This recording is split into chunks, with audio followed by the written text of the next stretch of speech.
Hello friends, my name is Kajal और आप सभी का स्वागत है मेरे चैनल पर। और आज की इस वीडियो में हम डिस्कस करने वाले हैं UP DElEd second semester subject Hindi. जी हाँ फ्रेंड्स, सबसे पहले मैं आप सभी को बता दूं कि इस क्लास की जो टाइमिंग होती है वो रात के 9 बजे होती है, ठीक है। और डेली हम यानी आपका बृहस्पतिवार, शुक्रवार, शनिवार और रविवार 4 दिन डेली रात के 9 बजे सेकंड सेमेस्टर का बहुविकल्पीय प्रश्न डिस्कस करते हैं, ठीक है। तो सबसे पहले हम क्वेश्चन आंसर डिस्कस करते हैं, उसके बाद में आप सभी को आंसर करना होता है। तो चलिए फ्रेंड्स शुरू करते हैं। वीडियो को लाइक कर दीजिए और अपने फ्रेंड्स मित्रों को शेयर कर दीजिए। और हाँ, अगर आप चैनल पर पहली बार विजिट कर रहे हो तो चैनल को सब्सक्राइब भी कर सकते हो।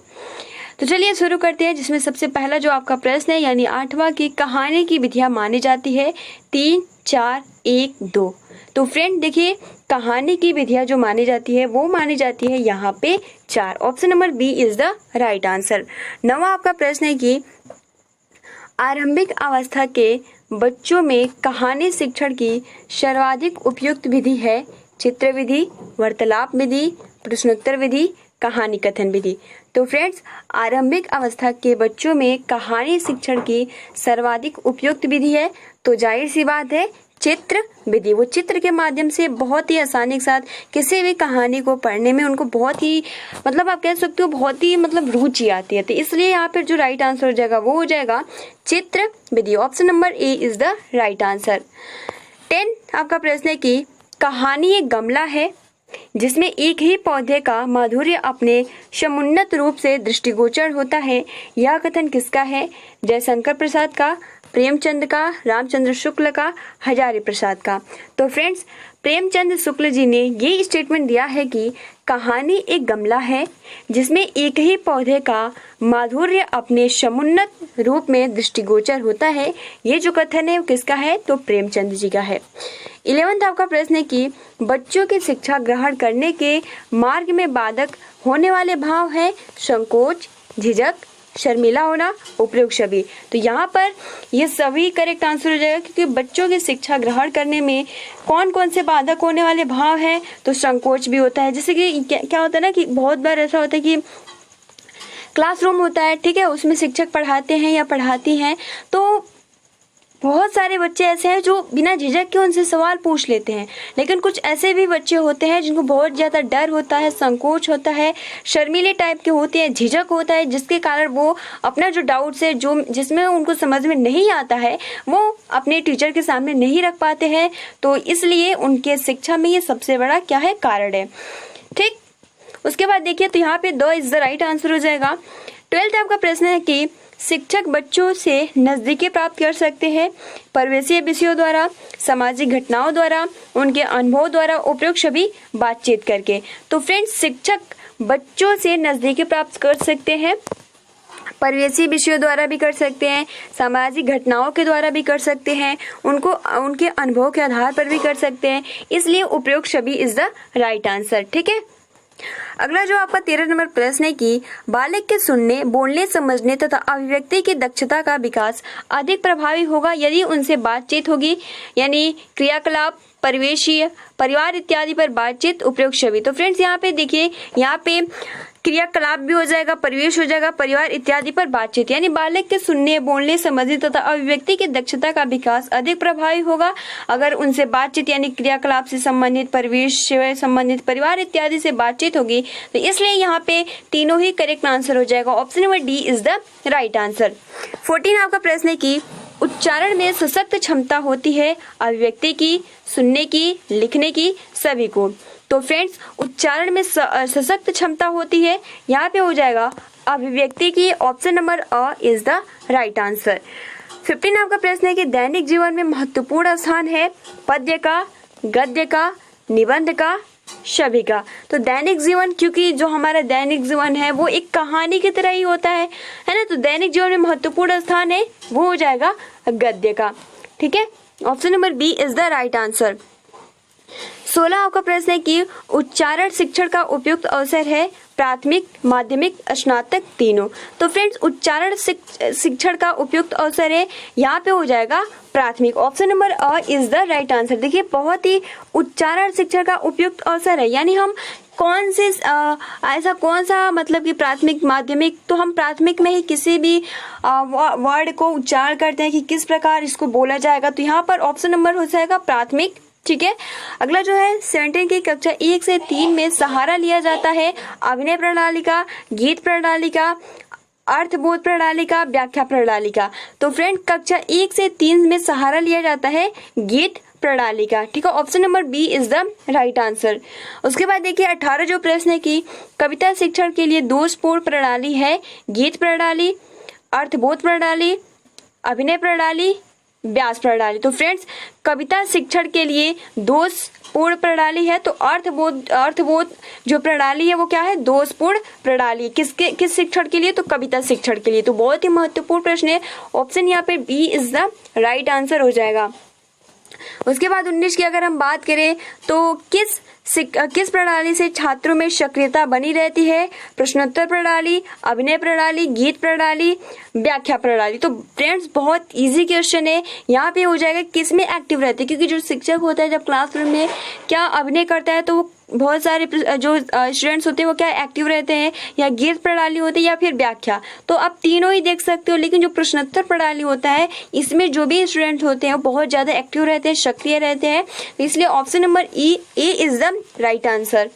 ठीक है, 20 आपका प्रश्न है कि मनुष्य के भावों की अभिव्यक्ति होती है संकेतों द्वारा, वाणी द्वारा, भाव भंगिमाओं द्वारा, उपयोग छवि। तो मनुष्य के भावों की अभिव्यक्ति होती है, यहाँ पे ये तीनों ही करेक्ट आंसर हो जाएंगे, संकेतों द्वारा भी हो जाएगा, वाणी द्वारा भी हो जाएगा, भाव भंगिमाओं द्वारा हो जाएगा, उपयोग छवि इज द राइट आंसर।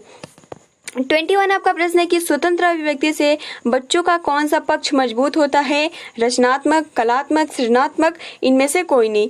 तो स्वतंत्र अभिव्यक्ति से बच्चों में जो सृजनात्मक जो पक्ष है वो बहुत ज्यादा मजबूत होता है, तो इसलिए ऑप्शन नंबर यहाँ पे हो जाएगा सृजनात्मक।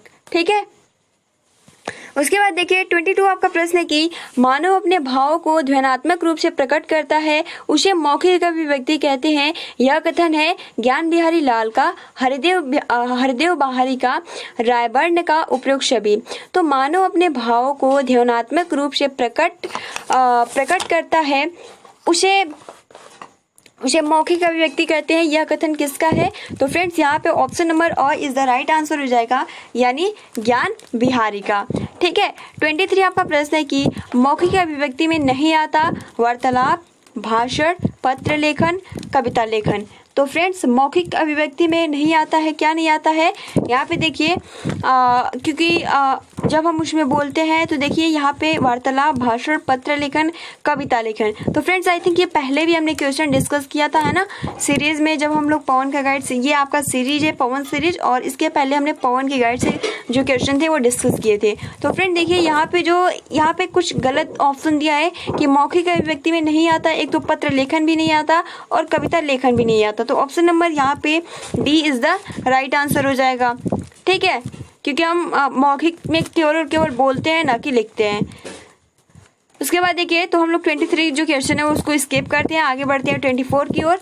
देखिए 24 आपका क्वेश्चन है कि अभिव्यक्ति का उद्देश्य है भाषा और साहित्य में रुचि का विकास, बोलने की योग्यता, लिखने की योग्यता, उपयोग छवि।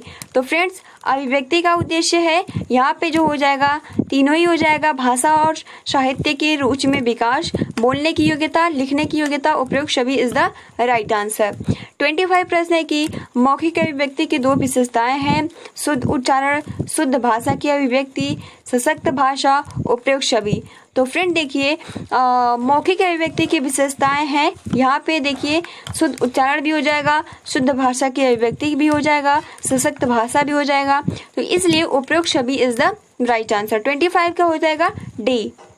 26 का प्रश्न है कि किसका कथन था कि मेरा विचार है कि पाठशाला के जीवन में अंतिम वर्ष तक लिखित कार्य की अपेक्षा मौखिक कार्य उपयोगी सिद्ध होता है, लैम्बार्ड का, मैकाले का, डॉक्टर सन का, रायबर्न का। तो ये भी हमने क्वेश्चन डिस्कस किया था, option number a is the right answer हो जाएगा। लैम्बोर्न ने ऐसा स्टेटमेंट दिया है कि अगर पाठशाला में जीवन के अंतिम वर्ष तक लिखित कार्य की अपेक्षा मौखिक कार्य को उपयोगी सिद्ध होता है, तो ये जो स्टेटमेंट दिया था ये किसने दिया था, तो लैम्बोर्न ने दिया था। 27 आपका प्रश्न है कि साहित्य में रुचि उत्पन्न की जा सकती है वाद विवाद प्रतियोगिता, अंताक्षरी, कवि दरबार, उपरोक्त सभी। तो फ्रेंड्स साहित्य में रुचि उत्पन्न की जा सकती है, यहाँ पे ये तीनों ही हो जाएगा, वाद विवाद प्रतियोगिता हो जाएगा, अंताक्षरी भी हो जाएगा, कवि दरबार भी हो जाएगा। तो उपरोक्त सभी इज द राइट आंसर। 28 आपका प्रश्न है कि लिखित अभिव्यक्ति का उद्देश्य है स्वतः लेखन में रुचि, श्रुति लेखन में, शब्दकोश में वृद्धि, उपरोक्त सभी। तो लिखित अभिव्यक्ति का उद्देश्य ऑप्शन नंबर डी यानी उपरोक्त सभी इज द राइट आंसर हो जाएगा। लिखित अभिव्यक्ति का उद्देश्य है स्वतः लेखन भी हो जाएगा, श्रुति लेखन भी हो जाएगा, शब्दकोश भी हो जाएगा। तो यहाँ पर ये तीनों ही हो जाएगा, लिखित अभिव्यक्ति का उद्देश्य, श्रुति, स्वतः, शब्दकोश। 29 आपका प्रश्न है कि वाक्यों का वर्गीकरण कितने आधारों पर किया गया है? 2, 3, 4, 5। तो फ्रेंड्स वाक्यों का वर्गीकरण 2 आधारों पर किया गया। Option number A is the right answer. 30 question है कि जिन वाक्यों में एक उद्देश्य तथा एक ही विधेय होता है उसे कहते हैं एकल वाक्य, सरल वाक्य, मिश्र वाक्य, संयुक्त वाक्य। तो फ्रेंड जिन वाक्यों में एक उद्देश्य तथा एक ही विधेय होते हैं उसे हम सरल वाक्य कहते हैं। 30 का option number B is the right answer. 31 आपका प्रश्न है कि मिश्र वाक्य कहते हैं जिनमें एक कर्ता और एक ही क्रिया होती है। ऑप्शन बी जिनमें एक से अधिक प्रधान उपवाक्य हो, वे संयोजक अव्यय जुड़े हों। उसके बाद देखिए जिनमें एक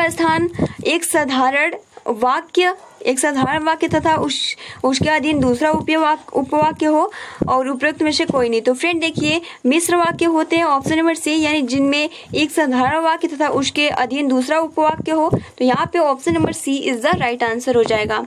उसके बाद देखिए फ्रेंड 32 आपका प्रश्न है कि जिन वाक्यों में एक से अधिक प्रधान उपवाक्य हो वे संयोजक अव्यय द्वारा जुड़े हो उसे कहते हैं विधिवाचक, सरल वाक्य, मिश्र वाक्य, संयुक्त वाक्य। तो फ्रेंड जिन वाक्यों में एक से अधिक प्रधान उपवाक्य हो संयोजक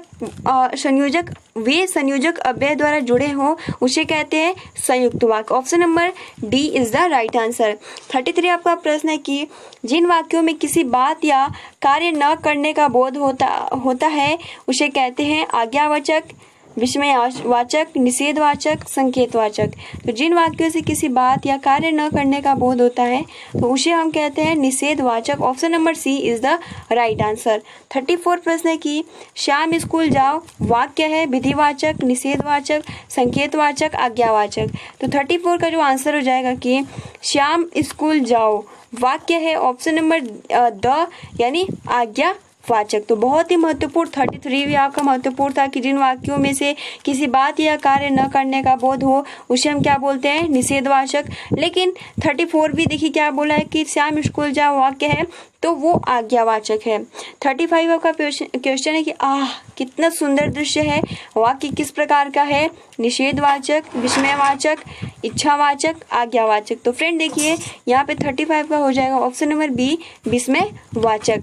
36 क्वेश्चन है कि रमेश पढ़ा लिखा है या नहीं, वाक्य है विधिवाचक, इच्छावाचक, संदेहवाचक, आज्ञावाचक। तो बहुत इजी क्वेश्चन है, आप बता सकते हो संदेहवाचक। 37 क्वेश्चन है कि जिन वाक्यों में किसी प्रकार की इच्छा या कामना का बोध होता है उसे कहते हैं संकेतवाचक, संदेहवाचक, विधिवाचक, इच्छावाचक।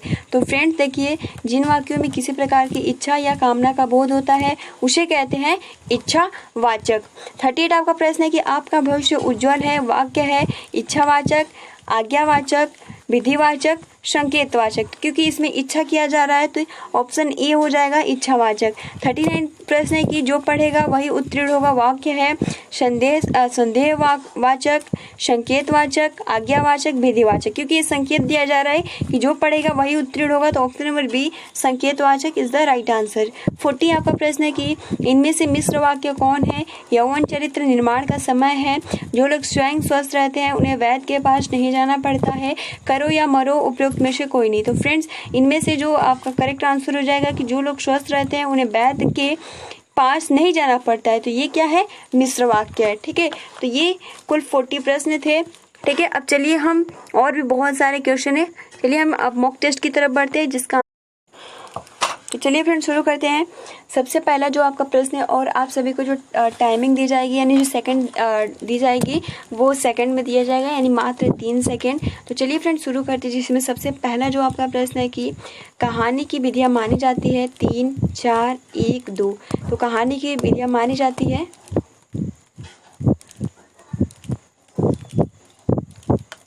बिल्कुल सही, यहाँ पे हो जाएगा 4। Option number B is the right answer, यानी कहानी की विधियाँ मानी जाती है 4।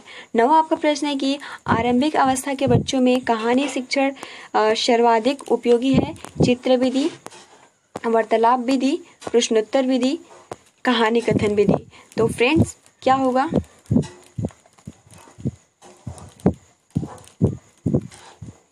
बिल्कुल सही, यहाँ पे हो जाएगा कि आरंभिक अवस्था के बच्चों में कहानी शिक्षण की सर्वाधिक उपयुक्त है चित्र विधि। Option number A is the right answer. 10 आपका प्रश्न है कि कहानी एक गमला है जिसमें एक ही पौधे का माधुर्य और अपने समुन्नत रूप से दृष्टिगोचर होता है। यह कथन है जयशंकर प्रसाद, प्रेमचंद, रामचंद्र शुक्ल, हजारी प्रसाद द्विवेदी।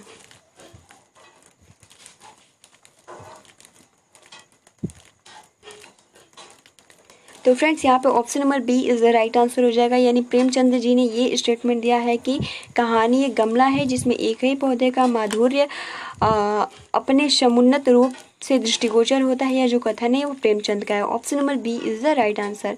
11th आपका प्रश्न है कि बच्चों की शिक्षा ग्रहण करने के मार्ग में बाधक होने वाला भाव है संकोच, झिझक, शर्मिला होना, उपयुक्त छवि। बिल्कुल सही, यहाँ पे हो जाएगा ऑप्शन नंबर डी, यानी ये तीनों ही आ जाते हैं बच्चों की शिक्षा ग्रहण करने में जो बाधक आते हैं। संकोच भी आता है, झिझक भी आता है, शर्मिला भी आता है। तो उपयुक्त छवि इज द राइट आंसर। देखिए अगला जो आपका प्रश्न है कि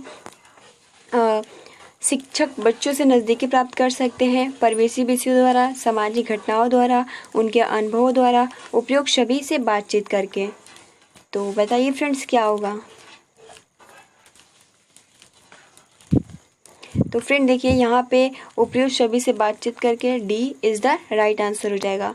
13 प्रश्न है कि 13 प्रश्न है कि बालक के सुनने, बोलने, समझने तथा अभिव्यक्ति की दक्षता का अधिक प्रभावी होगा यदि उनसे बातचीत होगी। क्रियाकलाप, परिवेशी, परिवार इत्यादि से बातचीत, उपयुक्त छवि।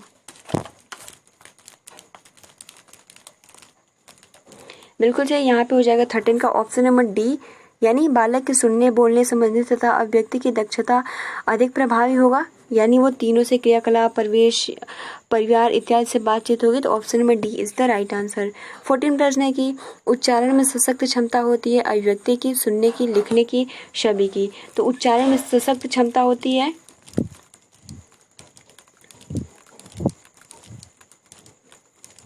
तो फ्रेंड्स यहाँ पे हो जाएगा अभिव्यक्ति की। Option number A is the right answer. 15 प्रश्न है कि दैनिक जीवन में महत्वपूर्ण स्थान है पद्य का, गद्य का, निबंध का, छवि का। तो दैनिक जीवन में महत्वपूर्ण स्थान है किसका है? तो यहाँ पे हो जाएगा ऑप्शन नंबर बी, यानी दैनिक जीवन में महत्वपूर्ण स्थान है गद्य का। 16 प्रश्न है कि उच्चारण शिक्षण का उपयुक्त अवसर है प्राथमिक, माध्यमिक, स्नातक, तीनों।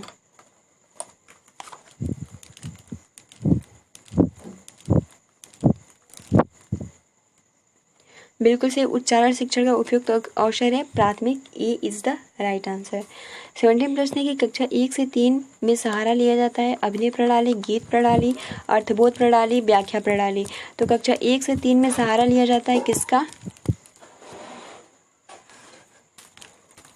बिल्कुल सही, यहाँ पे ऑप्शन नंबर बी, यानी गीत प्रणाली इज द राइट आंसर। 18 प्रश्न है कि कविता शिक्षण के लिए दोषपूर्ण प्रणाली है गीत प्रणाली, अर्थबोध प्रणाली, अभिनय प्रणाली, व्यास प्रणाली।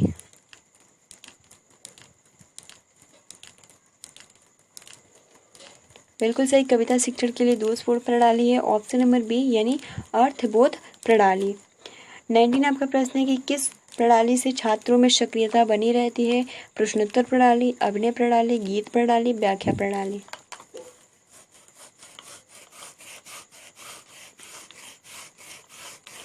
बिल्कुल से यहाँ पे हो जाएगा प्रश्नोत्तर प्रणाली, यानी प्रश्नोत्तर प्रणाली से छात्रों में सक्रियता बनी रहती है।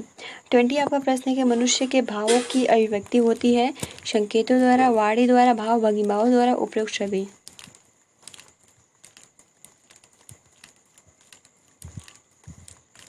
तो 20 का आंसर हो जाएगा कि मनुष्य के भावों की अभिव्यक्ति होती है यहाँ पे उपयुक्त छवि संकेतों द्वारा भी होता है, वाणी द्वारा भी होता है, भाव भंगिमाओं द्वारा होता है, उपयुक्त छवि इज द राइट आंसर। 21 प्रश्न है कि स्वतंत्रता अभिव्यक्ति से बच्चों का कौन सा पक्ष मजबूत होता है? रचनात्मक, कलात्मक, सृजनात्मक, इनमें से कोई नहीं।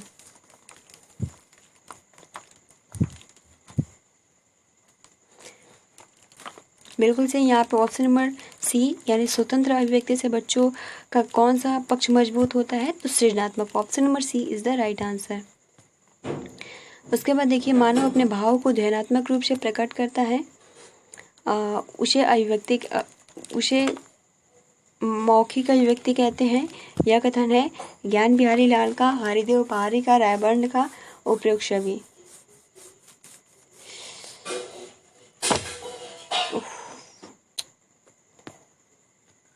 बिल्कुल सही आंसर देखिए क्या है, ज्ञान बिहारी लाल जी का स्टेटमेंट है कि मानव अपने भाव का ध्वन्यात्मक रूप से प्रकट करता है।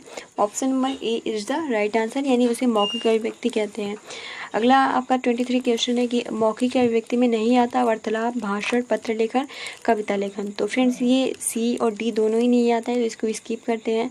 24 क्वेश्चन है कि अभिव्यक्ति का उद्देश्य है भाषा और साहित्य में रुचि का विकास, बोलने की योग्यता, लिखने की योग्यता, उपयोग छवि।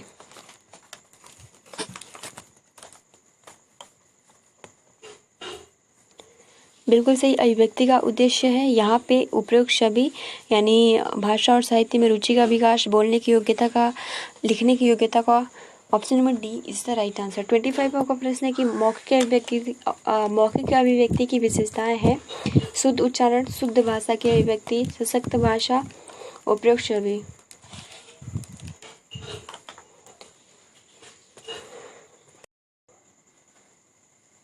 बिल्कुल सही, 25 का क्वेश्चन है मौखिक अभिव्यक्ति की विशेषताएं हैं शुद्ध उच्चारण, शुद्ध भाषा की अभिव्यक्ति, सशक्त भाषा। ऑप्शन नंबर डी यानी उपयोग छवि इज द राइट आंसर। 26 आपका प्रश्न है कि किसने कहा था, मेरा विचार है कि पाठशाला के जीवन के अंतिम वर्षों में लिखित कार्य की अपेक्षा मौखिक कार्य ज़्यादा उपयोगी सिद्ध होगा। लैम्बोर्न ने, मैकाले ने, डॉक्टर सन ने, रायबर्न ने।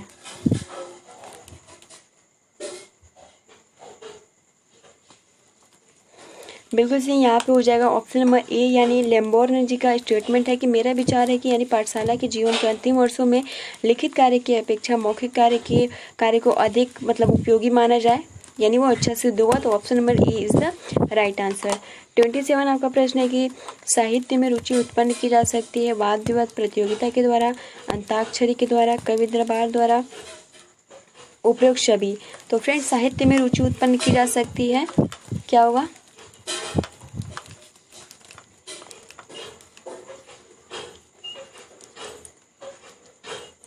बिल्कुल सही, यहाँ पे हो जाएगा ऑप्शन नंबर डी, यानी वाद विवाद प्रतियोगिता के भी द्वारा, अंताक्षरी के द्वारा, कवि दरबार के भी द्वारा, उपयोग छवि इज द राइट आंसर। 28 आपका प्रश्न है कि लिखित अभिव्यक्ति का उद्देश्य है स्वतः लेखन में रुचि, श्रुति लेखन, शब्दकोश में वृद्धि, उपयोग छवि। बताइए क्या होगा।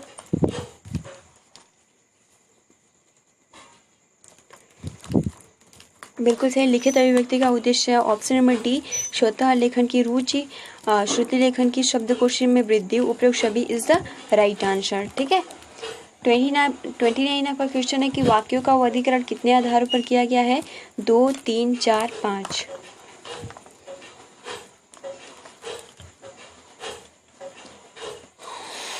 तो फ्रेंड्स वाक्यों का वर्गीकरण कितने आधार पर किया गया है, तो फ्रेंड्स यहाँ पे हो जाएगा ऑप्शन नंबर यानी 2। 30 प्रश्न है कि जिन वाक्यों में एक उद्देश्य तथा एक विधेय होता है उसे कहते हैं एकल वाक्य, सरल वाक्य, मिश्र वाक्य, संयुक्त वाक्य।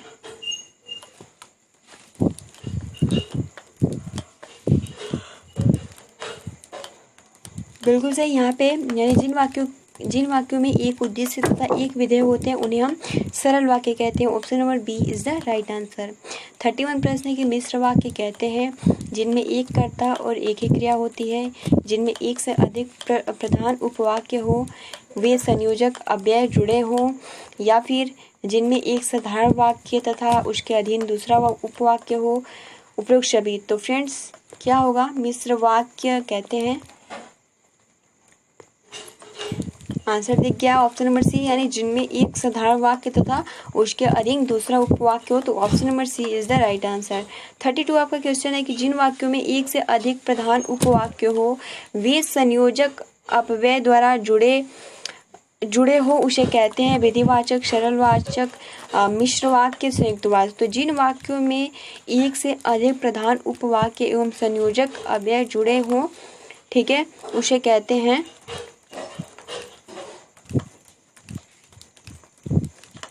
बिल्कुल सही, यहाँ पे हो जाएगा ऑप्शन नंबर डी यानी संयुक्त वाक्य। 33 प्रश्न है कि जिन वाक्यों में किसी बात या कार्य करने का बोध होता है उसे कहते हैं आज्ञावाचक, विस्मयवाचक, निषेधवाचक, संकेतवाचक।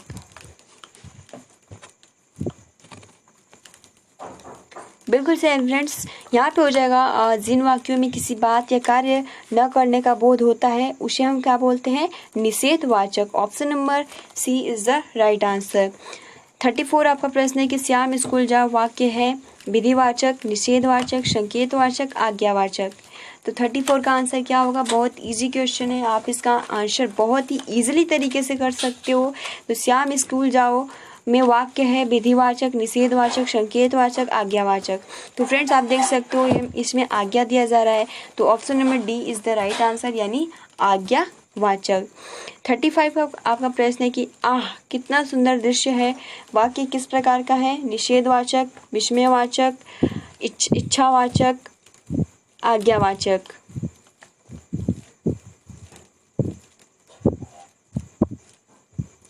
बिल्कुल सही, यहाँ पे हो जाएगा कि आह कितना सुंदर दृश्य है, ये जो हो जाएगा ऑप्शन नंबर बी यानी विस्मयवाचक। 36 आपका प्रश्न है कि रमेश पढ़ा लिखा है या नहीं, वाक्य है विधिवाचक, इच्छावाचक, संदेहवाचक, आज्ञावाचक।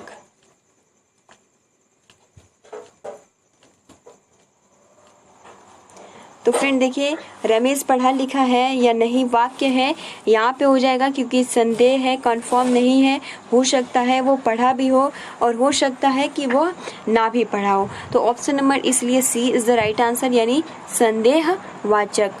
37 आपका प्रश्न है कि जिन वाक्यों में किसी प्रकार की इच्छा या कामना का बोध होता है उसे कहते हैं संकेतवाचक, संदेहवाचक, विधिवाचक, इच्छावाचक। तो फ्रेंड जिन वाक्यों में किसी प्रकार की इच्छा या कामना का बोध होता है तो उस वाक्य को हम कहते हैं, क्या कहते हैं बताइए फ्रेंड्स। तो फ्रेंड देखिए उन्हें हम कहते हैं इच्छावाचक।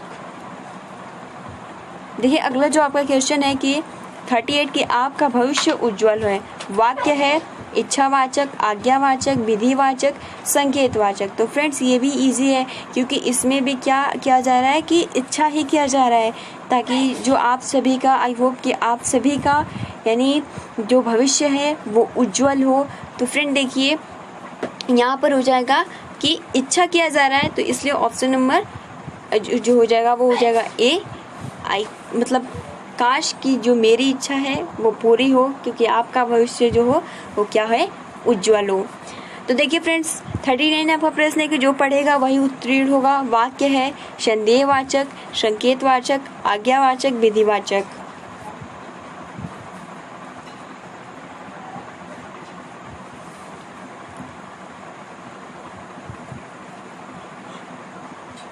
तो फ्रेंड देखिए जो पढ़ेगा वही उत्तीर्ण होगा, यहाँ पर बिल्कुल सही, यहाँ पे हो जाएगा ऑप्शन नंबर बी संकेतवाचक।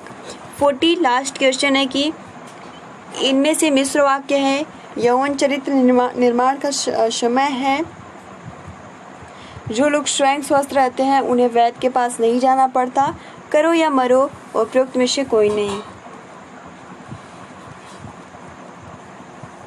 बिल्कुल सही फ्रेंड्स, ऑप्शन नंबर यहाँ पे बी यानी जो लोग स्वस्थ रहते हैं उन्हें वैद्य के पास जाना नहीं पड़ता है, option number B is the right answer. तो फ्रेंड्स आज के जितने भी क्वेश्चन थे एग्जाम के पॉइंट ऑफ व्यू से बहुत ही महत्वपूर्ण है, ठीक है। और ये जितने भी क्वेश्चन थे आपके पवन सीरीज से ही क्वेश्चन आज के इस वीडियो में हमने डिस्कस किया।